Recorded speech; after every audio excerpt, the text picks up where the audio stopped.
PGTRB Commerce Unit 13 பார்க்க போகிறோம். Unit 13ல International Trade, BOP, Balance of Payment, Tariffs, Quotas and License, Terms of Trade, World Lending Bodies, IMF, IBRD and ADB. Impact of Liberalization, Privatization and Globalization. பார்த்துட்டு இந்த டாப்பிக்கில் இருந்து PGTRB Commerceல previous இயரில் என்னெல்லாம் question கேட்டாங்களோ அந்த கொஸ்டின்ஸையும் பார்க்க போகிறோம். First international business. International business அப்படின்றது என்ன அப்படின்னா 2 or more countries கமர்ஷியல் ஆக்டிவிட்டீஸை தான் நம்ம இன்டர்நேஷ்னல் பிஸ்னஸ் அப்படின்னு சொல்கிறோம். ப்ராஃபிட் ஏர்ன் பண்ணணும் அப்படின்றதுக்காக 2 or more countries transfer to goods and service, technology, idea, resources and peoples across the nation. It is called international business. International business Journal வந்து international பிஸ்னஸ்க்கு என்ன definition கொடுக்குறாங்க அப்படின்னா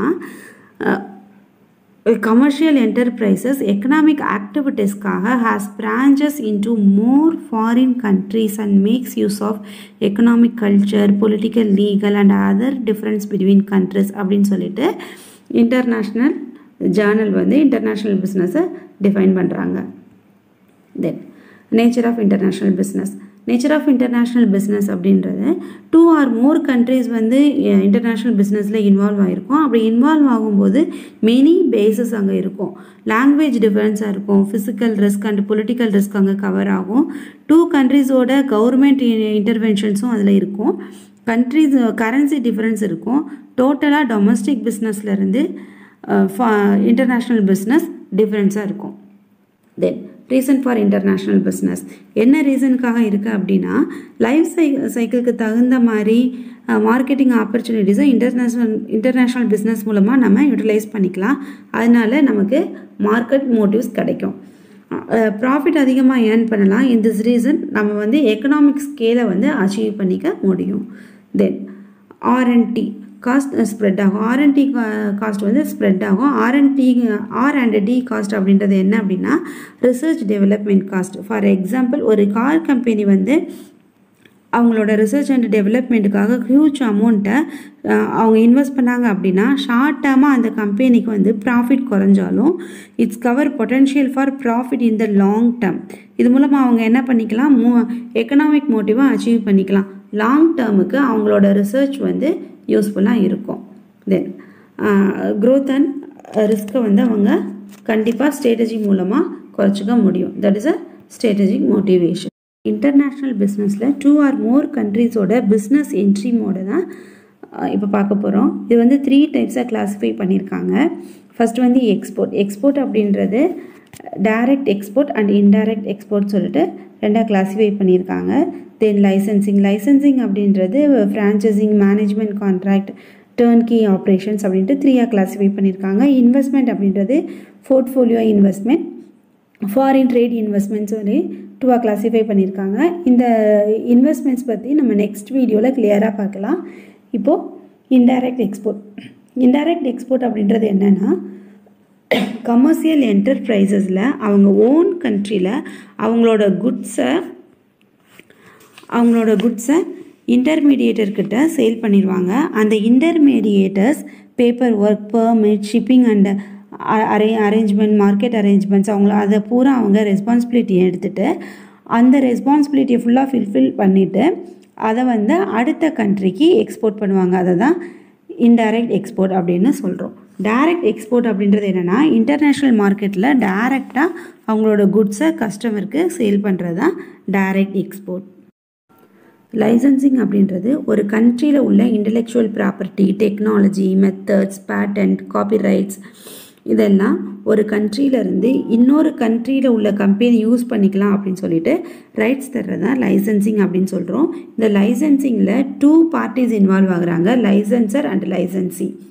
இந்த 2 பார்ட்டியில் லைசன்சர் அப்படின்றவங்க யார் அப்படின்னா யாரெல்லாம் இந்த ரிசோர்ஸஸை யூஸ் பண்ணிக்கலாம் அப்படின்னு ரைட்ஸ் தர்றாங்களோ அவங்க லைசன்சர் அப்படின்னும், யாரெல்லாம் இந்த இதை யூஸ் பண்ணிக்கிறாங்களோ அவங்க லைசன்சின்னு சொல்லிட்டு 2 parties இன்வால்வ் ஆகுறாங்க. ஃபஸ்ட்டு ஃப்ரான்ச்சைசிங் அப்படின்றது என்னென்னா ட்ரேட்மார்க்கை ராயல்ட்டி அல்லது ஃபீஸ் வாங்கிக்கிட்டு அவங்களோட ட்ரேட்மார்க் யூஸ் பண்ணிக்கலாம் அப்படின்னு சொல்லிட்டு இன்னொரு கம்பெனிக்கு பிரான்ச்சஸ் கொடுக்குறவங்க தான் ஃப்ரான்ச்சைசிங் அப்படின்னு சொல்கிறாங்க. தென் மெர்ஜர் அண்ட் அக்விசிஷன். மெர்ஜர் அப்படின்றது என்னென்னா எக்ஸ் அண்ட் ஒய் அப்படின்னு 2 கம்பெனிஸ் இருந்துச்சுன்னா அந்த 2 கம்பெனிஸும் சேர்ந்து XY அப்படின்ற கம்பெனியாக அவங்களோட பிஸ்னஸை ரன் பண்ணிக்கலாம். அதுதான் மர்ஜர் அப்படின்னு சொல்கிறோம்.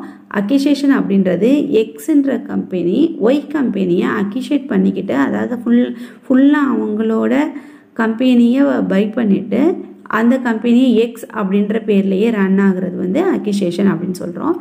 தென் கான்ட்ராக்ட் மேனுஃபேக்சரிங். கான்ட்ராக்ட் மேனுஃபேக்சரிங் அப்படின்றது என்னென்னா ஒரு ஃபாரின் மேனுஃபேக்சர் அவங்க மேனுஃபேக்சர் பண்ணுற ப்ராடக்டை ஃபுல்லாகவோ இல்லை ஒரு பார்ட்ஸாகவோ மேனுஃபேக்சர் பண்ணுறதுக்கு அதர் கண்ட்ரியில் உள்ள லோக்கல் மேனுஃபேக்சரை ஹையர் பண்ணுறாங்க அப்படின்னா அதை கண்ட்ரோல் மேனுஃபேக்சர் அப்படின்னு சொல்கிறாங்க.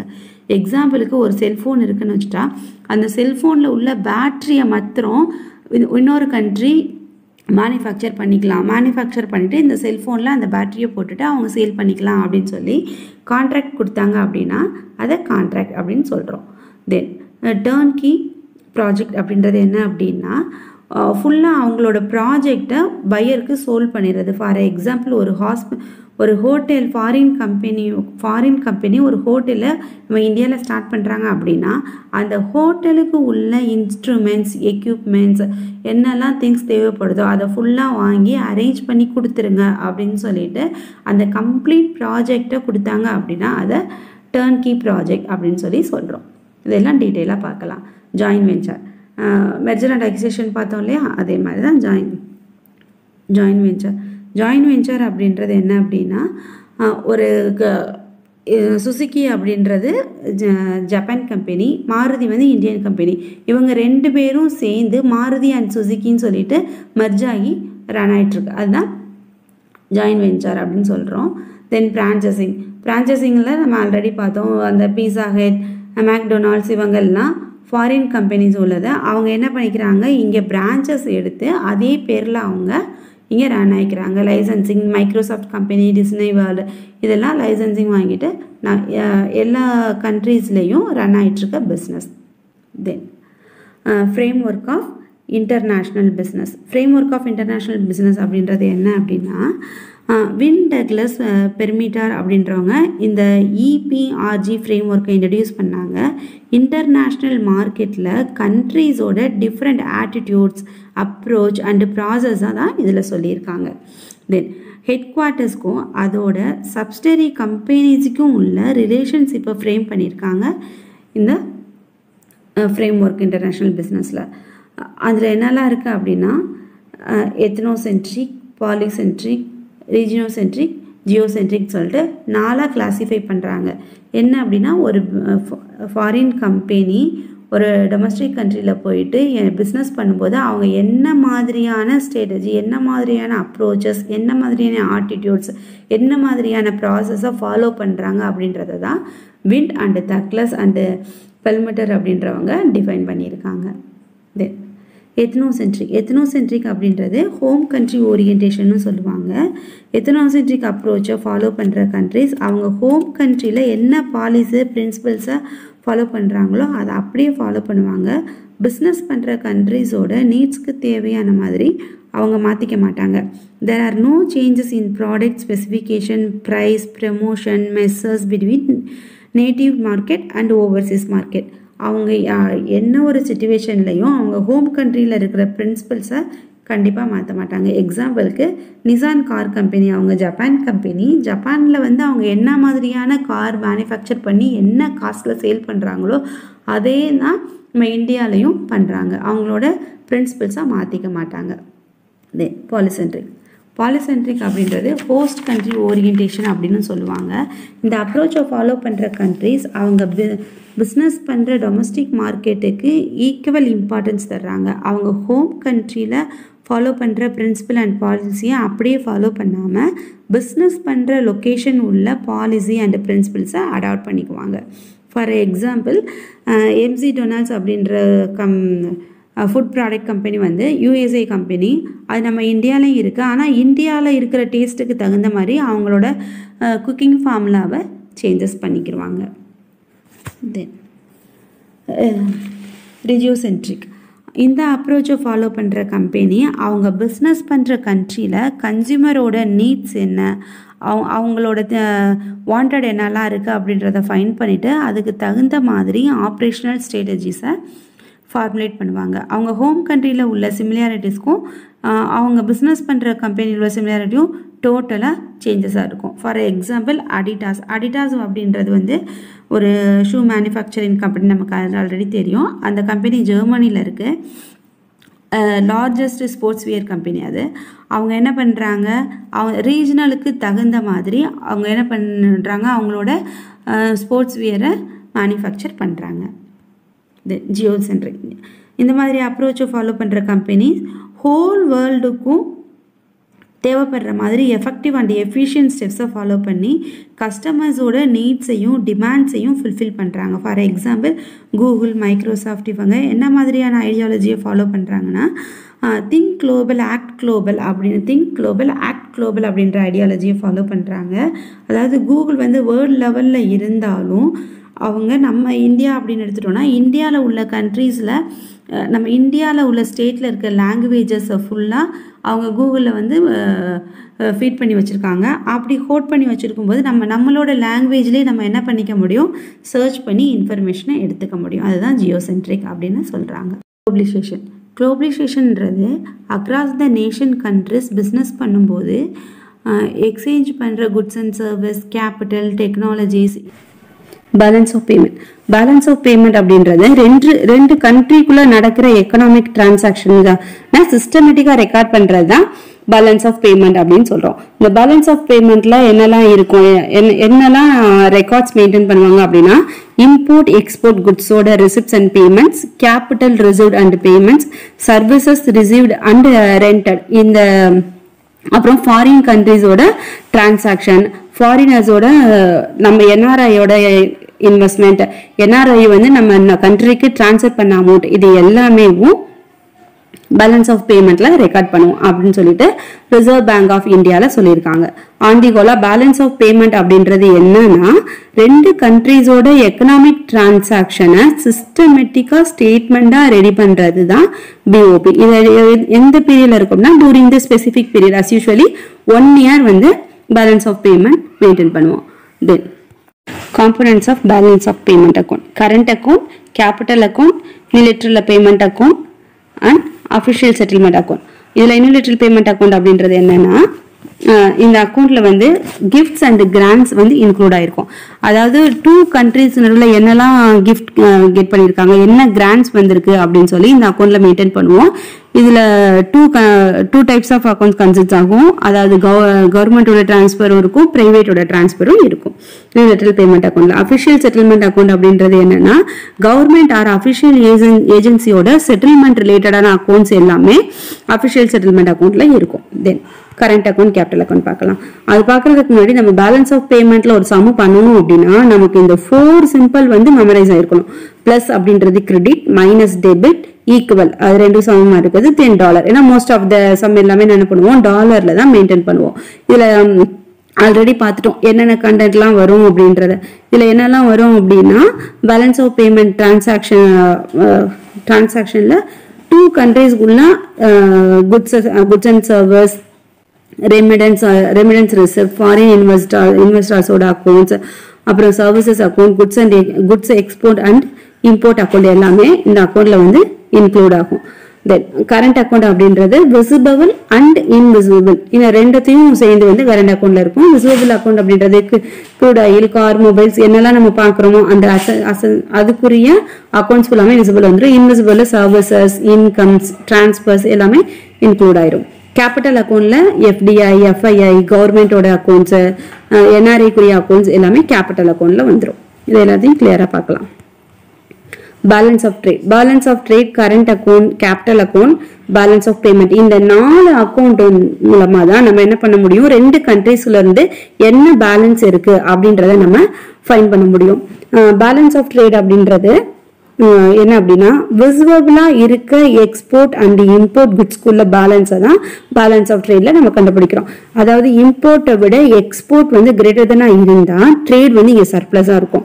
எக்ஸ்போர்ட்டை விட இம்போர்ட் கிரேட்டர் தானா இருந்தா இங்க ட்ரேட் பேலன்ஸ் வந்து டெபிசிட்டா இருக்கும். இது வந்து ட்ரேட் பேலன்ஸ்ல வரும். தென் கரண்ட் அக்கௌண்ட்ல ரிசிப்ட்ஸ் அண்ட் பேமெண்ட்ஸ் இதுக்குள்ள உள்ள ரிலேஷன்ஷிப் தான் கரண்ட் அக்கௌண்ட்ஸ்ல வரும். இதுல என்ன வரும் அப்படின்னா balance of trade plus receipts of service. இந்த ரிசிப்ட்ஸ் ஆஃப் சர்வீஸ்ல என்னெல்லாம் சர்வீஸ் இருக்கோ அதுக்குரிய ரிசிப்டையும் அதுல இருந்து பேமெண்ட்டையும் ரெடியூஸ் பண்ணி அந்த அமௌண்ட்ல இருந்து பேலன்ஸ் ஆஃப் ட்ரேட் ஆட் பண்ணோம் அப்படின்னா கரண்ட் அக்கௌண்ட் கிடைக்கும். தென் கேபிட்டல் அக்கௌண்ட் அப்படின்றது receipts and payments of assets. அதாவது ஃபாரின் பர்ச்சேஸ் ஆஃப் இந்தியா அசெட்ஸும் minus India purchase of foreign அசெட்ஸ்க்கும் உள்ள டிஃபரன்ஸ் பிளஸ் கரண்ட் அக்கௌண்ட். இது ரெண்டுத்துலயும் வந்து லெஸ் தெனா இருந்தா டெபிசிட், கிரேட்டர் தெனா இருந்தா சர்ப்ளஸ். அது வந்து கேபிட்டல் அக்கௌண்ட் கூடிய ஆன்சர். பேலன்ஸ் ஆஃப் பேமெண்ட் அப்படின்றது current account plus capital receipts minus capital payment. அதுதான் பேலன்ஸ் ஆஃப் பேமெண்ட். இந்த பேலன்ஸ் அமௌண்ட் எவ்வளவு இருக்கோ அதுதான் ரெண்டு கண்ட்ரீஸுக்கும் உள்ள பேலன்ஸ் ஆஃப் பேமெண்ட். இது வந்து ஒரு சிம்பிள் சம் மூலமா நம்ம இப்ப பார்க்கலாம். இங்க டிரான்சாக்ஷன் கொடுத்திருக்காங்க. First exports of goods, import of goods. இந்த export and import of goods வந்து என்னது ட்ரேட் அக்கௌண்ட்ல வந்துரும். பிஓடில export of service, import of service. Service வந்து எதுல வரும் கரண்ட் அக்கௌண்ட்ல வரும். சோ இது ரெண்டு டிரான்சாக்ஷனும் கரண்ட் அக்கௌண்ட். அப்புறம் receipts of capital account, payments of capital account. இது வந்து என்னது கேபிட்டல் அக்கௌண்ட். இப்போ ஃபர்ஸ்ட் நம்ம என்ன பண்ணணும் ட்ரேட் அக்கௌண்ட் தான் பண்ணுவோம். பேலன்ஸ் ஆஃப் ட்ரேட் அக்கௌண்ட்ல export minus import. Already formula பார்த்தோம் இல்லையா. எக்ஸ்போர்ட் எவ்வளவு 1,80,000 இருக்கு. இம்போர்ட் வந்து 2 lakh இருக்கு. இப்போ ரெண்டுத்துக்கும் மைனஸ் பண்ணோம் அப்படின்னா இம்போர்ட்ல இருந்து எக்ஸ்போர்ட்டை மைனஸ் பண்ணா டெபிசிட்ல வந்திருக்கு. 20,000 வந்து பேலன்ஸ் ஆஃப் ட்ரேட் வந்து டெபிசிட்டா இருக்கு. Then exports of service, import of service. Next current account பண்றோம். கரண்ட் அக்கௌண்ட்ல எக்ஸ்போர்ட் அதிகமா இருக்கு, இம்போர்ட் கம்மியா இருக்கு. அப்ப நமக்கு என்ன இருக்கு சர்ப்ளஸா இருக்கு. பேலன்ஸ் அமௌண்ட் வந்து சர்ப்ளஸா இருக்கு. நமக்கு அப்ப அந்த 50,000 வந்து கரண்ட் அக்கௌண்ட்ல சர்ப்ளஸ் இருக்கு. அப்ப இந்த கரண்ட் அக்கௌண்ட் சர்ப்ளஸ் நம்ம ஏற்கனவே இருக்க பேலன்ஸ் ஆஃப் ட்ரேட்ல இருக்க டெபிசிட்ல நம்ம லெஸ் பண்ணோம் அப்படின்னா நமக்கு என்னது கரண்ட் அக்கௌண்டோட பொசிஷன் இப்ப 30,000 இருக்கு. அடுத்து நம்ம என்ன பார்க்கணும் கேபிட்டல் அக்கௌண்ட் பார்க்கணும். கேபிட்டல் அக்கௌண்ட்ல ரிசிப்ட் 18,000 இருக்கு, பேமெண்ட் 20,000 இருக்கு. அகைன் இங்க நமக்கு என்ன ஆகும் டெபிசிட் ஆகும் கண்டிப்பா. ஏன்னா ரிசிப்ட் கம்மியா இருக்கு, பேமெண்ட் அதிகமா இருக்கு. அப்ப நமக்கு இங்க பேலன்ஸ் ஆஃப் டெபிசிட் எவ்வளவு இருக்கு கரண்ட் அக்கௌண்ட்ல மைனஸ் 20,000 இருக்கு. அப்போ நமக்கு இங்க கரண்ட் அக்கௌண்ட்ல பிளஸ்ல ஆன்சர் இருக்கு, அதாவது சர்ப்ளஸ் இருக்கு. அப்ப இந்த சர்ப்ளஸையும் கரண்ட் அக்கௌண்ட்ல இருக்கிற டெபிசிட்டையும் நம்ம மைனஸ் பண்ணோம் அப்படின்னா நமக்கு 10,000 என்ன இருக்கு அமௌண்ட் கையில இருக்கு. அப்ப நம்மளோட இந்த இடத்துல பேலன்ஸ் ஆஃப் பேமெண்ட் என்ன இருக்கு ரைஸ் ஆயிருக்கு, 10,000 ரைஸ் ஆயிருக்கு. அப்ப ஃபாரின் கண்ட்ரியோட ரிசர்வ்ஸ் வந்து நமக்கு எவ்வளவு இருக்கு 10,000 இருக்கு. எல்லாருக்கும் சம் கிளியரா புரிஞ்சிருக்கும்னு நினைக்கிறேன். டெரிஃப் அப்படின்றது என்னன்னா இம்போர்ட் பண்ணுற குட்ஸுக்கு ஃபிக்ஸ் பண்ணுற டேக்ஸை தான் டெரிஃப்னு சொல்கிறோம். It's have a 4 principal function such as government ரெவென்யூக்கு டெரிஃப் ஒரு சோர்ஸாக இருக்குது. இம்போர்ட் பண்ணுற குட்ஸுக்கு டேக்ஸ் இருக்கிறதுனால நம்ம டொமஸ்டிக் இண்டஸ்ட்ரியில் இருக்கிற குட்ஸ் அண்ட் மார்க்கெட்டிங்கை ப்ரொடக்ட் பண்ண முடியுது. டெரிஃப் வந்து ட்ரேடில் இருக்கிறதுனால ட்ரேடில் இருக்க டிஸ்ட்ராக்ஷன்ஸ் எல்லாம் ரெடியூஸ் பண்ணுறதுக்கு ஒரு நெகோஷியபிள் இன்ஸ்ட்ருமெண்ட்டாக அந்த டெரிஃப் இருக்குது. டெரிஃபோட டைப்ஸ் 5 டைப்ஸ் இருக்கு. Import tariff, export tariff, ad valorem tariff, specific tariff, component டெரிஃப்னு சொல்லிட்டு 5 டைப்ஸாக டெரிஃபை கிளாஸிஃபை பண்ணியிருக்காங்க. இம்போர்ட் டெரிஃப் அண்ட் எக்ஸ்போர்ட் டெரிஃப்ன்றது எக்ஸ்போர்ட் பண்ணுற கமாடிட்டிக்கு ஃபிக்ஸ் பண்ணுற டேக்ஸை தான் இம்போர்ட் அண்ட் எக்ஸ்போர்ட் டெரிஃப்னு சொல்கிறோம். அட்வால்ரம் டெரிஃப் அப்படின்றது ஒரு சர்டன் பர்சன்டேஜை கமாடிட்டிக்கு, அதாவது ட்ரேட் பண்ணுற கமாடிட்டியோட வேல்யூயை பொறுத்து சர்டன் பர்சன்டேஜை டேக்ஸாக ஃபிக்ஸ் பண்ணுறது தான் அட்வாலரம் டெரிஃப். ஸ்பெசிஃபிக் டெரிஃப் அப்படின்றது என்னென்னா ட்ரேட் பண்ணுற கமாடிட்டியோட பெர் யூனிட்டுக்கு தகுந்த மாதிரி டேக்ஸ் ஃபிக்ஸ் பண்ணுறது தான் ஸ்பெசிஃபிக் டெரிஃப். காம்பனன்ட் டெரிஃப் அப்படின்றது அட்வாலம் டெரிஃபையும் ஸ்பெசிஃபிக் டெரிஃபையும் கம்பைன் பண்ண தான் காம்பவுண்ட் டெரிஃப் அப்படின்றாங்க. அந்த கமாடிட்டி பண்ணுற குட்ஸுக்கு பர்சன்டேஜ் ஃபிக்ஸ் பண்ணுவாங்க. அப்படி இல்லை அப்படின்னா பர்சன்டேஜ் அண்ட் ஸ்பெசிஃபிக் டெரிஃப் சேர்த்து, அதாவது ஒரு பெர் யூனிட்டுக்கு என்ன அப்படின்னு சொல்லிட்டு ஃபிக்ஸ் பண்ணுறது, ரெண்டும் சேர்த்து ஃபிக்ஸ் பண்ணுறது தான் காம்பவுண்ட் டெரிஃப் அப்படின்னு சொல்கிறாங்க. Trade barriers. ட்ரேட் பேரியர்ஸ் அப்படின்றது இன்டர்நேஷ்னல் ட்ரேட் ரெஸ்ட்ரிக்ஷனுக்காக கவர்மெண்ட் ட்ரேட் பேரியர்ஸை இன்க்ளூட் பண்ணியிருக்காங்க. ஃபாரின் இம்போர்ட் மூலமாக டொமஸ்டிக் கண்ட்ரியோட மார்க்கெட் அஃபெக்ட் ஆகாமல் இருக்கிறதுக்காக ட்ரேட் பேரியர்ஸை கவர்மெண்ட் இம்ப்ளிமெண்ட் பண்ணியிருக்காங்க. என்ன ரீசனுக்காக ட்ரேட் பேரியர்ஸ் கவர்மெண்ட் கொண்டு வந்தாங்க அப்படின்னா அன்எம்ப்ளாய்மெண்ட் ரெடியூஸ் பண்ணுறதுக்காகவும் ஹோம் கண்ட்ரியோட பிஸ்னஸ் சைஸ் இன்க்ரீஸ் பண்ணி ஹோம் மார்க்கெட்டை ப்ரொடெக்ட் பண்ண டொமஸ்டிக் கண்ட்ரியோட money needs and keep up பண்ணுறதுக்காகவும் ட்ரேட் பேரியர்ஸ் கொண்டு வந்தாங்க. கேபிட்டல் அக்குமுலேஷனை ஸ்டெபிளைஸ் பண்ணுறதுக்காகவும் ஹோம் கண்ட்ரியோட மார்க்கெட்டை ஸ்டாண்டர்ட் ஆஃப் லிவிங்காகவும் ரியல் வேஜஸ் மெயின்டைன் பண்ணுறதுக்காகவும் ட்ரேட் பேரியர்ஸ் வந்துச்சு. சின்ன சின்ன இண்டஸ்ட்ரியோட சேஃப்டிக்காகவும் அவங்களோட டெவலப்மெண்ட்டுக்காகவும் நேச்சுரல் ரிசோர்ஸை கன்வென்ஷனுக்காகவும் நேஷ்னல் ரிசோர்ஸ் கன்வென்ஷன்ஸ்க்காகவும் ட்ரேட் பேரியர்ஸை கவர்மெண்ட்லேருந்து கொண்டு வந்தாங்க. அதாவது ஃபாரின் ட்ரேட் மூலமாக டொமஸ்டிக் கண்ட்ரி அஃபெக்ட் ஆகாமல் இருக்கிறதுக்காக ட்ரேட் பாலிசியில் ட்ரேட் பேரியர்ஸ் அண்ட் நான் ட்ரேட் டெரிஃப் பேரியர்ஸ்ன்னு சொல்லிட்டு கொண்டு வந்திருக்காங்க. நான் டெரிஃப் பேரியர்ஸ் அப்படின்றது இம்போர்ட் பண்ணுற குட்ஸ்க்கு ஃபிக்ஸ் பண்ணுற டெரிஃப் தான். இருந்தாலும் அதில் அஸ் யூஷுவல் ஃபார்மில் இல்லாமல் ஒரு சில கண்ட்ரோல் மூலமாக கொண்டு வந்திருக்காங்க. சம் ரெஸ்ட்ரிக்ஷன்ஸை கொண்டு வந்து ரூல்ஸை லிபரலேஷன் பண்ணி குட்ஸை வந்து அவங்க கமாடிட்டி பண்ணுறாங்க. என்டிபிஎஸ் அப்படின்றது ஒரு மேக்ரோ எக்கனாமிக் இருக்குது. எக்ஸாம்பிளுக்கு ஆன்டி டம்பிங் பண்ணாமல் இருக்க கன்வென்ஷன் லிங்க் டியூட்டிஸ் அந்த மாதிரியான டியூட்டிஸ் எல்லாத்தையுமே ட்ரேட் பாலிசியில் இன்க்ளூட் பண்ணி டெரிஃபை வந்து சம் ரெஸ்ட்ரிக்ஷன்ஸோட கண்ட்ரோல் பண்ணுறாங்க. ஃபாரின் ட்ரேட் பாலிசி எதுக்காக நம்ம கொண்டு வந்திருக்கோம் அப்படின்னா இன்டர்நேஷ்னல் பிஸ்னஸ் மூலமாக டொமஸ்டிக் கண்ட்ரியில் நிறைய இஷ்யூஸ் வந்துகிட்டே தான் இருக்குது. அந்த இஷ்யூஸை ரெடியூஸ் பண்ணுறதுக்காக கவர்மெண்ட்லேருந்து ஃபாரின் ட்ரேட் பாலிசியை ஃப்ரேம் பண்ணியிருக்காங்க. எக்ஸாம்பிளுக்கு டொமஸ்டிக் கண்ட்ரியில் இருக்க மார்க்கெட்டை ப்ரொடெக்ட் பண்ணுறதுக்காக சேலை இன்க்ரீஸ் பண்ணுறதுக்காகவும் ஃபாரின் கண்ட்ரி ப்ராடக்ட்டுக்கு அதிகமாக டேக்ஸ் நம்ம ஃபிக்ஸ் பண்ணோம் அப்படின்னோன்னா ஃபாரின் ப்ராடக்டை விட ரேட் கம்மியாக இருக்குன்னு சொல்லிட்டு நம்ம டொமஸ்டிக் கண்ட்ரியோட இண்டஸ்ட்ரியல் ப்ராடக்டை பை பண்ணுவாங்க. அந்த மாதிரியான ரெஸ்ட்ரிக்ஷன்ஸ்க்காக ஃபாரின் ட்ரேட் பாலிசி கொண்டு வந்தாங்க. இந்தியன் ட்ரேட் பாலிசியை எக்ஸிம் பாலிசி அப்படின்னு சொல்லுவாங்க. இந்தியன் காமர்ஸ் டிபார்ட்மெண்ட்லேருந்து இந்த பாலிசியை ஃப்ரேம் பண்ணுவாங்க. January 1, 1982 இம்ப்ளிமெண்ட் பண்ணாங்க. இந்த ஒவ்வொரு டெவலப்மெண்ட்டுக்கு தகுந்த மாதிரி ட்ரேடில் உள்ள டெவலப்மெண்ட்டுக்கு தகுந்த மாதிரி ஒவ்வொரு இயர்லையுமே என்ன பண்ணுவாங்கன்னா இந்த ட்ரேடில் சம் ரூல்ஸ் அண்ட் ரெகுலேஷன்ஸை மாடிடேட் பண்ணிகிட்டே இருப்பாங்க. என்னெல்லாம் இம்ப்ரூவ்மெண்ட்ஸ் இருக்கோ அதெல்லாம் ஆட் பண்ணிவிட்டு சேஞ்சஸ் கொண்டு வந்துகிட்டே இருப்பாங்க. இந்த சேஞ்சஸ் வந்து ஒவ்வொரு இயர்லேயும் April 1 இம்ப்ளிமெண்ட் ஆகும். தென் அதுக்கப்புறம் ஒவ்வொரு 5 இயர்ஸ்லேயுமே என்ன பண்ணுவாங்க அப்படின்னா இந்த எக்ஸிம் பாலிசிஸில் சம் அனௌன்ஸ்மெண்ட்ஸ் கொண்டு வருவாங்க. அந்த பாலிசியை புதுசாக ஒரு ஃப்ரேம் பண்ணுவாங்க. அந்த புதுசாக பண்ணுற ஃப்ரேம் வந்து March 31 ஒவ்வொரு 5 இயர்ஸ் March 31 வந்து அந்த பாலிசி கம்ப்ளீட் ஆகும். அடுத்த ஏப்ரலில் அந்த பாலிசியை வந்து நியூவாக இம்ப்ளிமெண்ட் பண்ணுவாங்க. தென் எக்ஸிம் பேங்க் ஃபாரின் ட்ரேடை ரெகுலேட் பண்ணுறதுக்காகவும் ஃபாரின் ட்ரேடை சப்போர்ட் பண்ணுறதுக்காகவும் எக்ஸிம் பேங்க் கொண்டு வந்தாங்க. இந்த எக்ஸிம் பேங்கோட டியூட்டி என்ன அப்படின்னா போத் இந்தியாவில் இருக்கிற குட்ஸ் அண்ட் சர்வீஸ்க்கும் அவுட் சைட் ஆஃப் இந்தியாவில் இருக்க குட்ஸ் அண்ட் சர்வீஸ்க்கும் எக்ஸ்போர்ட் அண்ட் இம்போர்ட்டுக்கு ஃபினான்ஸ் ப்ரொவைட் பண்ணுறாங்க. ஃபாரின் கண்ட்ரிஸோட ஜாயின்ட் வெஞ்சருக்கும் ஃபினான்ஷியல் ப்ரொவைட் பண்ணுறாங்க. மெர்ச்சன்டிங் பேங்கோட ஃபங்க்ஷன்ஸ் எல்லாம் கம்பைன் பண்ணி அந்த ஃபாரின் ட்ரேடை வந்து என்கேஜ் பண்ணிக்கிறாங்க. ஒரு டெக்னிக்கல் அண்ட் அட்மினிஸ்ட்ரேட்டிவ் அசஸ்மெண்ட்ஸ் எல்லாம் இம்போர்ட் அண்ட் எக்ஸ்போர்ட் பிஸ்னஸ்க்கு ஒரு பார்ட்டியாக இருந்து என்கேஜ் பண்ணிக்கிறாங்க. பையர்ஸ்க்கு கிரெடிட் லெட்டர்ஸ் அந்த மாதிரி கவர்மெண்ட்லேருந்து என்னெல்லாம் பண்ண முடியும் அப்படின்னு சொல்லிட்டு ஒரு பேங்க்கோட ஆக்டிவிட்டீஸை ஃபாரின் கவர்மெண்ட்க்கும் அந்த கிரெடிட் கண்ட்ரோல் பண்ணுறதுக்காக பண்ணிகிட்ருக்காங்க.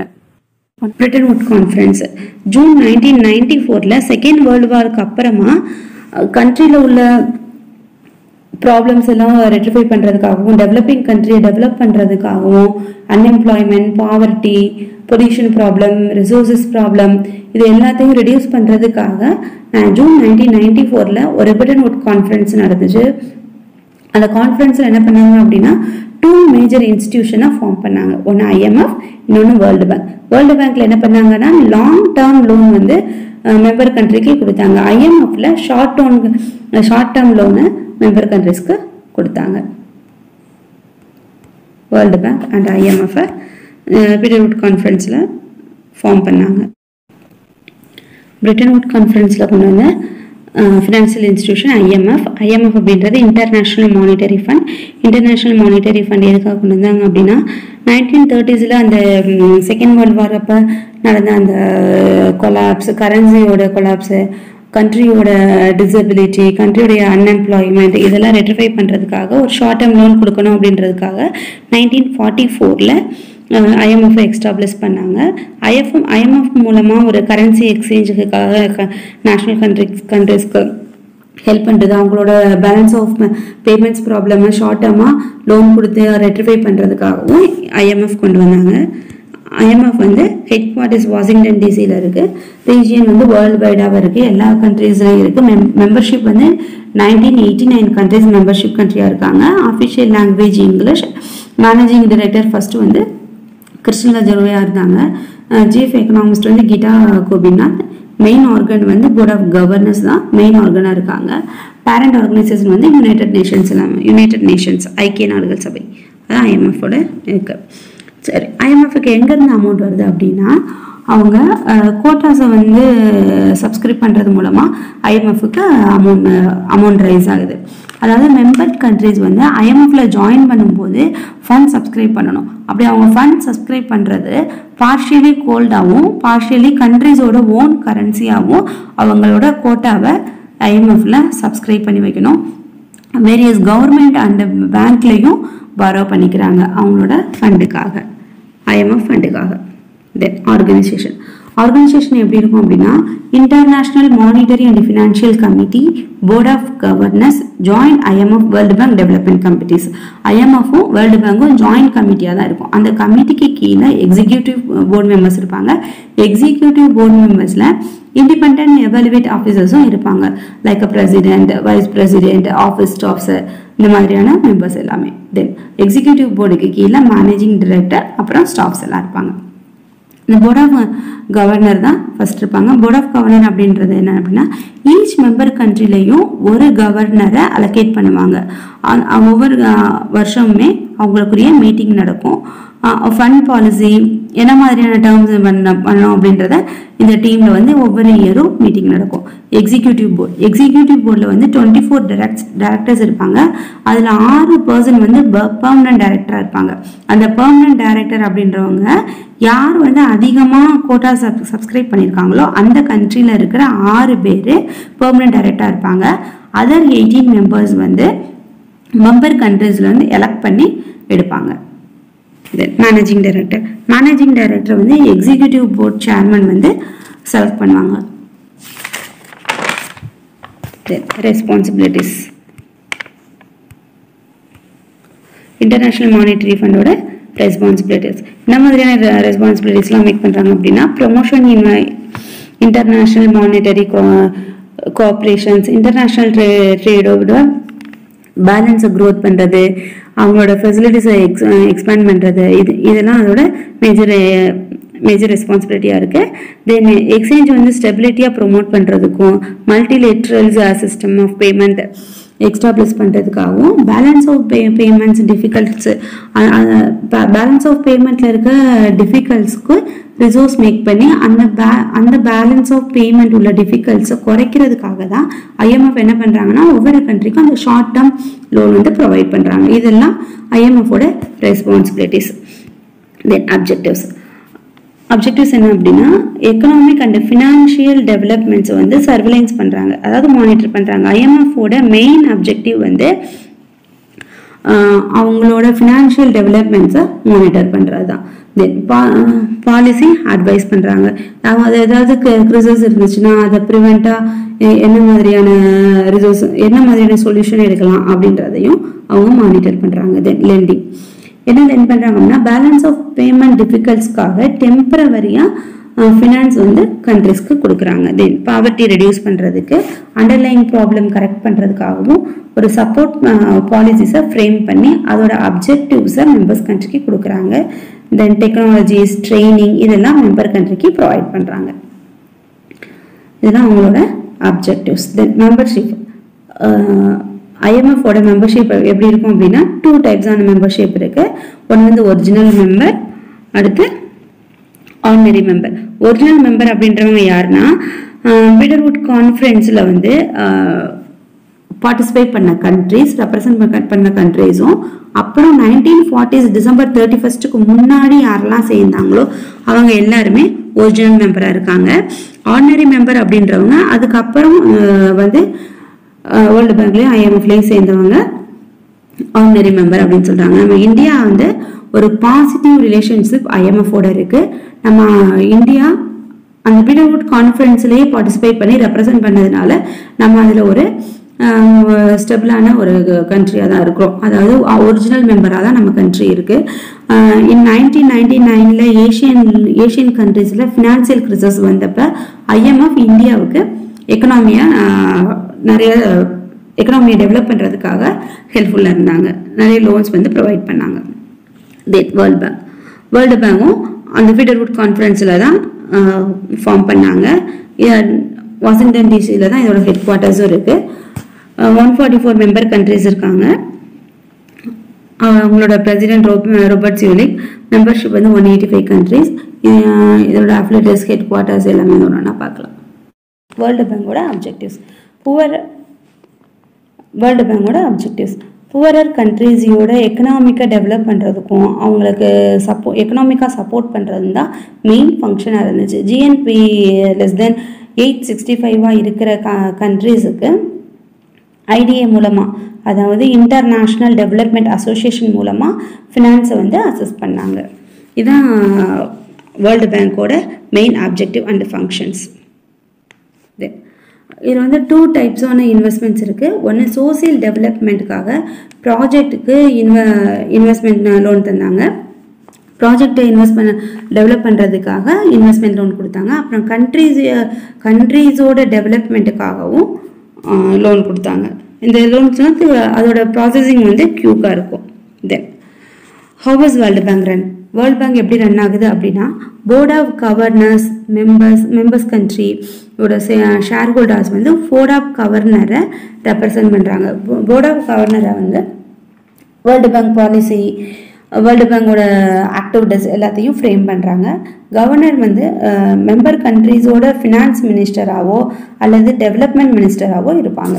இயர்லி ஒன்ஸ் வந்து ஆனுவல் மீட் நடக்கும். அதில் வந்து IMF அண்ட் வேர்ல்டு பேங்க் 2 கவர்னருமே ஆனுவல் மீட்டிங்கில் பார்ட்டிசிபேட் பண்ணுவாங்க. தென் எக்ஸிக்யூட்டிவ் டைரக்டர்ஸ்லாம் டே டு டே ஆக்டிவிட்டீஸை வந்து பார்த்துக்குவாங்க. என்ன மாதிரியான ஆக்டிவிட்டீஸ்லாம் இருக்குது, ரெகுலராக என்ன மாதிரியான ஒர்க்ஸ் பண்ண வேண்டியிருக்கு, லோன் அப்ரூவல், லோன் கேரண்டீஸ், அதுக்கெலாம் அப்ரூவ் கொடுக்குறதுக்கு, நியூ பாலிசி, பாரோயிங், ஃபினான்ஷியல் டிஸ்கிரிப்ஷனுக்காக மீட்டிங் வந்து வீக்லி 2 வந்து ஃபார்ம் பண்ணுவாங்க. அந்த மீட்டிங்கில் president, management, senior staff, vice president அவங்க எல்லாருமே டே டு டே ஆப்ரேஷனையும் பார்த்துக்குவாங்க. அந்த மீட்டிங்லேயும் அட்டென்ட் பண்ணிக்குவாங்க. தென் நீட் ஆஃப் வேர்ல்டு பேங்க் எதுக்காக தேவைப்படுதுன்னு ஆல்ரெடி பார்த்துட்டோம். ஃபினான்ஷியல் சிஸ்டம் டெவலப் பண்ணுறதுக்கு, ஒரு கரப்ஷனை கம்பேக்ட் பண்ணுறதுக்கு, கண்ட்ரிஸோட கெப்பாசிட்டி பில்ட் பண்ணுறதுக்காகவும் வேர்ல்டு பேங்க் தேவையாக இருக்குது. குரூப் ஆஃப் வேர்ல்டு பேங்க் அப்படின்றது வேர்ல்டு பேங்கோட பிரான்ச்சஸ். வேர்ல்டு பேங்க்கு கீழே சம் ஆஃப் த பேங்க்ஸ் இருக்குது. அது கவர்மெண்ட்ஸ் அண்ட் ப்ரைவேட் செக்டர்னு 2 டைப்ஸாக இருக்குது. IBRD அண்ட் IDA ரெண்டும் கவர்மெண்ட்டோட குரூப்பில் இருக்குது. ப்ரைவேட் செக்டாரில் வந்து IFC, MICA, MIGA, ICSDI இவங்கெல்லாம் ப்ரைவேட் செக்டரில் இருக்காங்க. ஒன்று பார்க்கலாம். IBRD அப்படின்றது என்ன அப்படின்னா, international bank for reconstruction and development. ரீகன்ஸ்ட்ரக்ஷனுக்காகவும் டெவலப்மெண்ட்டுக்காகவும் 1944 பிரிட்டன் வுட் கான்ஃபரன்ஸ்லேயும் செகண்ட் வேர்ல்டு வாரில் உள்ள அந்த கிரைசிஸ் எல்லாத்தையும் ரெக்டிஃபை பண்ணுறதுக்காக கொண்டு வந்துட்டாங்க. இதோட ஒர்க் என்னன்னா, கண்ட்ரீஸோட ஹை பெர் கேபிட்டா இன்கம்மை அச்சீவ் பண்ணுறதுக்காக மணி லெண்ட் பண்ணுவாங்க. வேர்ல்டு பேங்கோட சென்ட்ரல் இன்ஸ்டிடியூஷனல் IBRD வந்து டெவலப்பிங் ப்ராஜெக்ட்டுக்கும் லோன் ப்ரொவைட் பண்ணுவாங்க. எக்ஸாம்பிளுக்கு ஹைவேஸ் போடுறதுக்காக, ஸ்கூல் ஓப்பனிங்க்கு, வாட்டர் ஃபெசிலிட்டிக்கு, இந்த மாதிரியான ப்ராஜெக்ட்ஸ்க்கும் IBRD லோன்ஸ் ப்ரொவைட் பண்ணுவாங்க. தென் ஐடிஏ அப்படின்றது international development association 1960s establish பண்ணுறாங்க. யாரோட ஆனுவல் கேபிட்டல் இன்கம் $800 கீழே இருக்கோ அந்த கண்ட்ரீஸ்க்கு லோன் கொடுக்கறது தான் ஐடிஏவோட மெயின் அப்ஜெக்டிவ். தென் மல்டிலேட்ரல் இன்வெஸ்ட்மெண்ட் கேரண்டி ஏஜென்சி மிகா அப்படின்னு சொல்லுவாங்க. இது வந்து 1988 எஸ்டாப்ளிஷ் பண்ணாங்க. ஃபாரின் இன்வெஸ்ட்மெண்ட்டை டெவலப்பிங் கண்ட்ரிக்கு இன்வெஸ்ட் பண்ணுறது தான் இவங்களோட main work.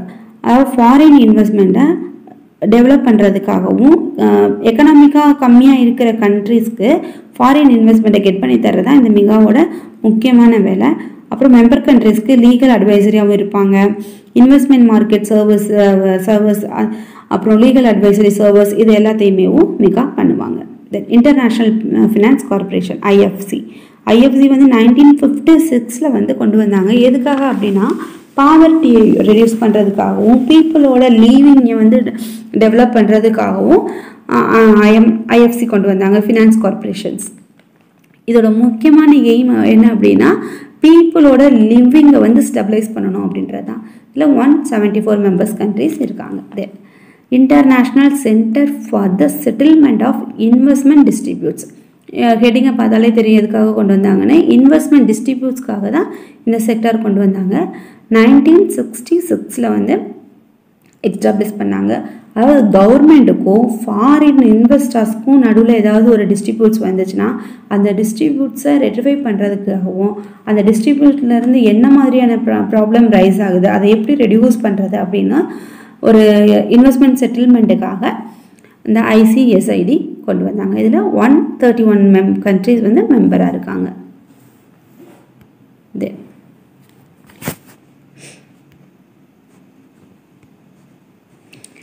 India the world bank 1944 இந்த பிரிட்டன் வுட் கான்ஃபரன்ஸில் நம்ம இந்தியா பார்ட்டிசிபேட் பண்ணாங்க. ஸோ அதனால் ஐஎம்எஃப்லேயும் சரி வேர்ல்டு பேங்க்லேயும் சரி இந்தியாவுக்குன்னு ஒரு பிளேஸ் இருக்குது. நம்ம வந்து போர்ட் ஆஃப் எக்ஸிக்யூட்டிவ் டைரக்டர்ஸில் ஐஎம்எஃப்லேயும் வேர்ல்டு பேங்க்லேயும் ஒரு மெம்பராக இருக்கும். நமக்கு பவர் ப்ராஜெக்ட்க்கு டிரான்ஸ்போர்ட் இம்ப்ரூவ்மெண்ட்டுக்கு அக்ரிகல்ச்சர் இம்ப்ரூவ்மெண்ட்டுக்கு டெக்னிக்கல் அசஸ்மெண்ட்டுக்கு எல்லாத்துக்குமே ஐஎம்எஃப்லேருந்தும் வேர்ல்டு பேங்க்லேருந்தும் நம்ம லோன் கெட் பண்ணிக்கிறோம். சரி, குளோபலைசேஷன்ன்றது across the nation countries business பண்ணும்போது எக்ஸ்சேஞ்ச் பண்ணுற goods and service capital technologies இதெல்லாம் ஒரு கண்ட்ரிக்குள்ளே எக்ஸ்சேஞ்ச் பண்ணும்போது அந்த கண்ட்ரிஸோட கவர்மெண்ட் ரெஸ்ட்ரிக்ஷன்ஸை கொஞ்சம் லிபரலாக இருக்கிறது தான் குளோபலைசேஷன் சொல்கிறோம். குளோபலைசேஷன் கண்ட்ரிஸ்குள்ளே கோஆப்ரேஷன் இன்க்ரீஸ் ஆகுது. ஒவ்வொரு கண்ட்ரியும் இன்டர்டிபெண்ட் பண்ணி அவங்களோட பிஸ்னஸை டெவலப் பண்ணிக்கிறாங்க. நம்ம இந்தியாவில் குளோபலைசேஷன் வந்து பிஃபோர் 91 முன்னாடி வரைக்குமே அவ்வளோவா டெவலப் ஆகாமல் தான் இருந்துச்சு. 1991 வந்து நியூ எக்கனாமிக் பாலிசி தான் இன்டர்நேஷ்னல் பிஸ்னஸில் ஒரு நல்ல சேஞ்சஸை கொண்டு வந்துச்சு. அதுக்கப்புறம் தான் மெனி இந்தியா ஃபர்ம்ஸ் என்ன பண்ணாங்கன்னா அவங்களோட பிஸ்னஸை டிஃப்ரெண்ட் ஸ்ட்ராட்டஜி மூலமாக வேர்ல்டு வைடாக டெவலப் பண்ணாங்க. பிஸ்னஸ் என்டர்பிரைசஸ் மேபி இண்டஸ்ட்ரியல் பிஸ்னஸ்க்காக சம் ஸ்ட்ராட்டஜியை ஃபாலோ பண்ணலாம். அது என்னலான்னா குளோபலில் உள்ள மார்க்கெட் கான்செப்டை ஃபாலோ பண்ணலாம். மல்டி ரீஜனலை இன்டிகிரேட் பண்ணிக்கலாம். மல்டி நேஷ்னல் ஃபார்ம்ஸ் அவங்களோட எக்ஸ்டர்னல் என்விரான்மெண்ட்டுக்கும் இன்டர்னல் என்விரான்மெண்ட்டுக்கும் தகுந்த மாதிரி அவங்களோட ஆர்கனைசேஷனில் சேஞ்சஸ் பண்ணிக்கலாம். இந்த மாதிரியான ஸ்ட்ராட்டஜியெல்லாம் குளோபலைசேஷனில் அடாப்ட் பண்ணிக்கிறாங்க.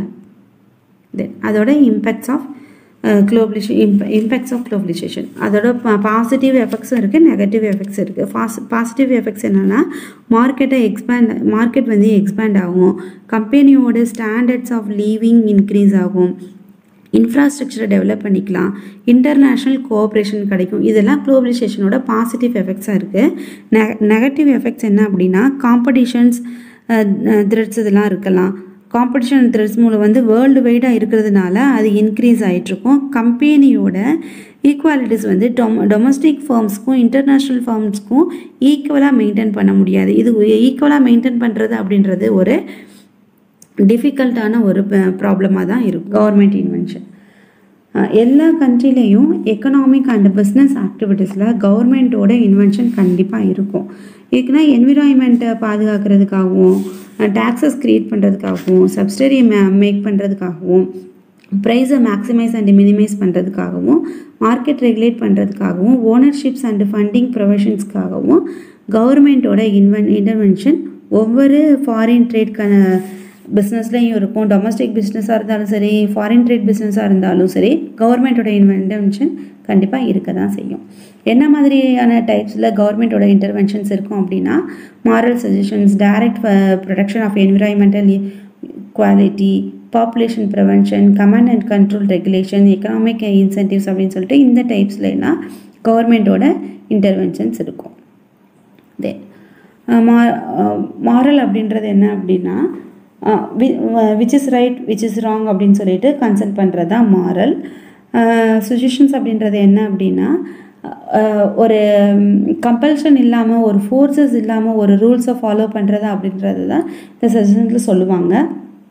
மாரல் சஜஷன் அப்படின்னு சொல்லிட்டு வரும்போது ஆக்சுவலாக இருக்கிற ரூல்ஸை தான் கவர்மெண்ட் வந்து டிஸ்கிரைப் பண்ணுறாங்க. ஒரு கம்பல்ஷன்லேயோ ஒரு ஃபோர்ஸ் மூலமாகவோ அந்த ரூல்ஸை ஃபாலோ பண்ணணும் அப்படின்றது இல்லாமல், ஒரு இன்டர்நேஷ்னல் பிஸ்னஸில் இருக்கிற ரூல்ஸை கரெக்டாக ஃபாலோ பண்ணணும் அப்படின்றத ஃபஸ்ட்டு டைப்பாக சொல்லியிருக்காங்க. Second type direct production environment. அதாவது என்விரான்மெண்ட்டை அஃபெக்ட் பண்ணாத ப்ராடக்டை மட்டும்தான் இம்போர்ட் பண்ணணும் அப்படின்றதுல கவர்மெண்ட் வந்து ரொம்ப ஒரு இம்பார்ட்டண்டான ஒரு ரூல்ஸ் ஃப்ரேம் பண்ணியிருப்பாங்க. அதுலேயும் கவர்மெண்ட்டோட இன்டர்வென்ஷன் அதிகமாக இருக்கும். Then pollution prevention, research and டெவலப்மெண்ட்டை பொல்யூஷன் கண்ட்ரோலுக்காக என்கரேஜ் பண்ணுவாங்க. க்ளீன் டெக்னாலஜி அடாப்ட் பண்ணி அந்த மாதிரியான பிஸ்னஸ் வந்து கண்ட்ரியில் அகாமடேட் பண்ணுறதுக்கு கவர்மெண்ட் வந்து ரொம்ப இனிஷியேட் பண்ணுவாங்க. National laboratories, university, private firms கூட சேர்ந்து எஃபெக்டிவாக இன்னோவேஷனாக என்ன மாதிரியான பொல்யூஷன் ப்ரிவென்ஷன்லாம் இருக்கும் அப்படின்னு சொல்லிட்டு அதுக்கு தகுந்த மாதிரியான பிஸ்னஸை டெவலப் பண்ணுறதுக்கு கவர்மெண்ட்டோட இன்டர்வென்ஷன்ஸ் இருக்கும். Then command and control regulations, home கண்ட்ரியில் உள்ள ஃபார்ம்ஸ் கன்ஸ்ட்ரக்ஷன் பண்ணுறத, ப்ரொடக்ஷன் கன்சம்ஷனில் உள்ள இன்புட்ஸ் ஆர் அவுட்புட்ஸோட ப்ராசஸை கவர்மெண்ட் ரெகுலேட் பண்ணுவாங்க. ஃபார் எக்ஸாம்பிளுக்கு இப்போ கோல் பர்ன் பண்ணுறாங்க அப்படின்னா அந்த கோல்லேருந்து வர்ற சல்ஃபரை ரிமூவ் பண்ணுறதுக்காக ஸ்க்ரப் யூஸ் பண்ணணும் அப்படின்னு சொல்லிட்டு ரூல்ஸ் கொண்டு வருவாங்க. அப்புறம் டாக்ஸஸை கொட்டுறதுக்கெலாம் தடை பண்ணுவாங்க. அதாவது குப்பையெல்லாம் வந்து அதிகமாக கொட்டக்கூடாது, அப்படி கொட்டினா அதுக்குரிய ரூல்ஸ் அண்ட் ரெகுலேஷன்ஸில் ஏன்னா ஃபாரின் கம்பெனிஸ் வந்து என்ன மாதிரியான டாக்ஸஸ்லாம் சப்ஸ்டின் பண்ணுறாங்க, அது எப்படி நமக்கு வந்து அஃபெக்ட் பண்ணுன்னு சொல்லிட்டு அதை ஃபுல்லாக அவங்க என்ன பண்ணுறாங்க, கவர்மெண்ட் வந்து ப்ராஹிபிட் பண்ணுறாங்க. இதுலேயும் கவர்மெண்ட்டோட இன்னோவேஷன்ஸ் அதிகமாக இருக்கும். எக்கனாமிக் இன்சென்டிவ்ஸ், சோசியல் சேவ் பண்ணுறதுக்காக பொல்யூஷன் டேக்ஸ், சப்சிடரிஸை ஃபாலோ பண்ணுறது, மார்க்கெட்டபிள் பொல்யூஷன் பெர்மிட்ஸ் கொடுக்கறது, அந்த மாதிரியானதுலாம் கவர்மெண்ட்டோட இன்டர்வென்ஷன் அதிகமாக இருக்கும். ஒரு இம்போர்ட் பண்ணுற ப்ராடக்ட் கரெக்டாக இருந்தால் தான் அவங்க என்ன பண்ணுறாங்க, அந்த ப்ராடக்ட்டுக்கு மார்க்கெட் பொல்யூஷன் பெர்மிட்ஸ் கொடுக்குறாங்க. Deposit refund system, performance bonds, liability system, இந்த மாதிரியான சிஸ்டம்ஸ் எல்லாத்தையுமே சோசியல் இன்ட்ரெஸ்ட்காக கொண்டு வந்திருக்காங்க. இந்த டாப்பிக்லேருந்து என்னெல்லாம் கொஷின் கேட்டாங்க அப்படின்னு பார்க்கலாம். Merchandise has been defined as mercantile goods. The head of the Indian money market is Reserve Bank of India. The monetary measures taken to correct adverse balance of payment are all of these: deflation, devaluation, exchange control. Methods of foreign payments do not include fixed deposit account. Seed capital assistance scheme is operated through notified SIDCs and SFCs. The year in which the government set up the IFCI and under Special Act was 1948. Which bank was established as wholly owned subsidiary of IDBI, SIDBI? The account that includes the imports and exports of visible item during a trade balance. The highest policy of making body of the Asian Development Bank's Board of Governors.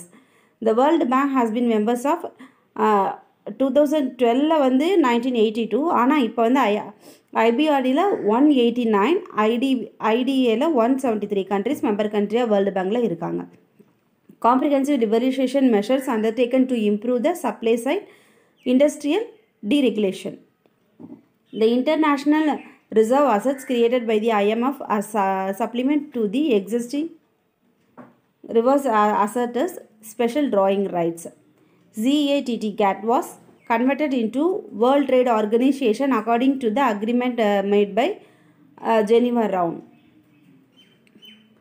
After globalization, initially most of the developing countries wherein exports exchange rates or earning were decreased. Change in the exchange rate is caused by all the above.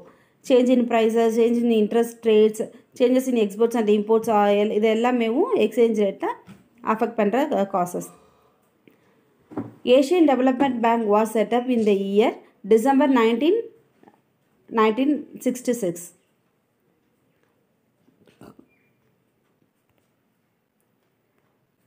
Under soft loan scheme of IDBI, financial assistance is provided to selected industries to achieve higher productive capacity and improve competitiveness. Thus organized as a result of Bretton Woods Conference 1944, IMF and IBRD. The development financial institution started in 1995 with the support of World Bank is ICICI.